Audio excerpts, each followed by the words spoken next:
Hi. Why would I work with my child even though they're quite severe and they're not presenting in milestones?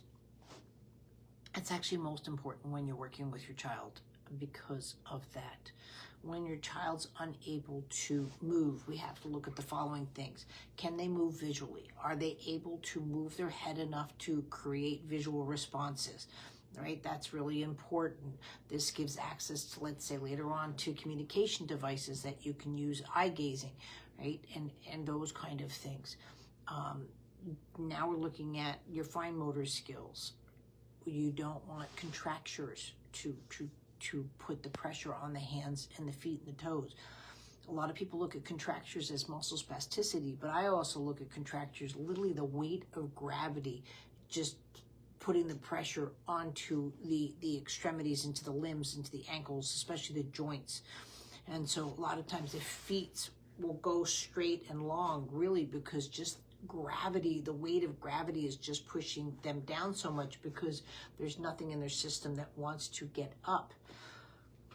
We're looking at short-term gains, which a milestone should be every 4 weeks, right? But now we're looking at lifetime gains.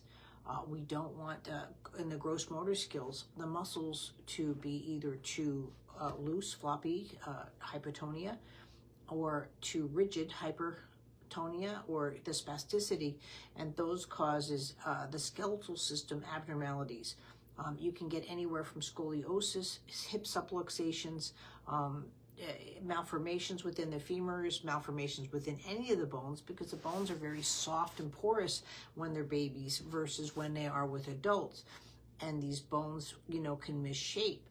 I've got munchkins just from having a CPAP, BiPAP. You can see literally the straps causing the divots within the skull, and causing that. Now, I'm not saying don't use these equipments to keep your child alive or in their well-being, but we have to work around it so it's not that much. I mean, even just having a vent from a trach across the chest, I suggest put it over like a small toy bar or something like that, because just that weight of the tubing will make a child's difficulty in breathing, exasperate.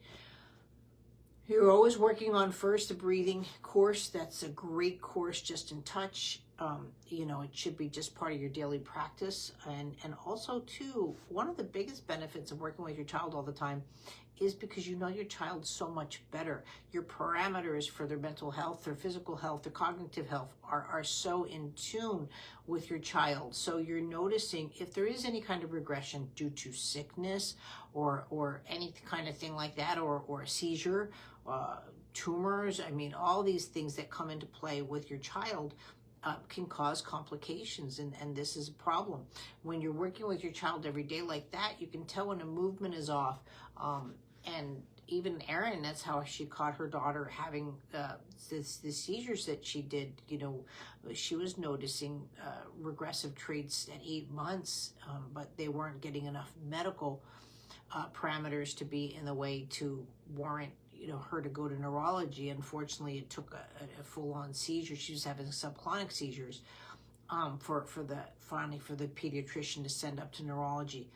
But again, that documentation is there. You're showing the medical professionals your trends of your child, going on, but you don't want the scoliosis. You don't want the collapsing of the chest when the chest is just lying there and it goes from the nice oval, starts to flatten out again, just due to the forces of gravity.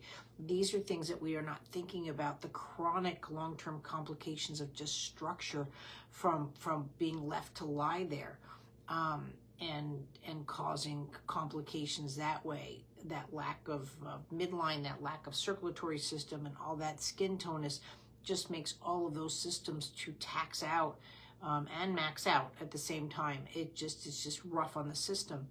And so that's why I know you think you're not getting anywhere, but when they start needing external equipment for your child, or the thoughts of rotting and all of that for the scoliosis, or possibly a premature hip surgery, all of those kind of things. I'm not saying life can't be prevented, but these are some of the things you're not thinking about when your child's maybe 6 months old versus when they're 20. I've had munchkins that you know, the CP of the bone structure in the lungs suffocated a young man. He was 19. He just couldn't go on anymore because his lungs just couldn't expand. And you know, these are just things that I've seen over the years. It's what I deal with, from hemispherectomies to trachs to shunts and all sorts of things.